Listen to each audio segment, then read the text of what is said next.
কিসে রিজিক বাড়ে, কি করলে রিজিকে ভরপুর বারাকা হয়, রিজিকের চাবিকাঠি কোথায়, কোন পথে চললে রিজিকে ভরপুর বারাকা হবে, আমার জীবনে বরকত নেমে আসবে রিজিকে, এটা জানতে মনে যাচ্ছে না আমাদের? হ্যাঁ, কষ্ট হচ্ছে আপনাদের? কষ্ট হচ্ছে? তাহলে কি করলে রিজিকে ভরপুর বারাকা হয়, কি করলে আমার জীবনে ভরপুর বারাকা নেমে আসে, এই পয়েন্টটাতে আমরা একটু আলোকপাত করি।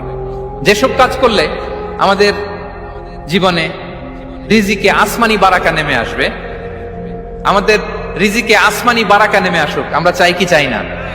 সবাই আমরা চাই নিশ্চয়ই। যে কাজ করলে রিজিকে আসমানি বারাকা আসে, এর এক নম্বর হচ্ছে তাকওয়াল্লাহ, আল্লাহর ভয়। আল্লাহ তাআলা বলছেন, ওমাইয়াত্তাকিল্লাহ ইয়াজআল লাহু মাখরাজা ওয়া ইয়ারযুকহু মিন হাইসু লা ইয়াহতাসিব। যে আল্লাহকে ভয় করে, যে আল্লাহ সচেতন, আল্লাহ তাকে মাখরাজ, মাখরাজ মানে কি জানেন? ওই যে এক্সিট লেখা না এদিকে, এই এক্সিটকে আরবিতে বলে মাখরাজ, মানে কোথাও আটকাবেন না, বের হওয়ার রাস্তা আছে, কোথাও আটকাবেন না, বের হওয়ার রাস্তা আল্লাহ তাআলা অ্যারেঞ্জ করে দিবেন। You will have the way out from crisis. ক্রাইসিসে পড়লে, সংকট মোমেন্টে আল্লাহ তাআলা ওখান থেকে এক্সিটের ব্যবস্থা আপনাকে করে দিবেন।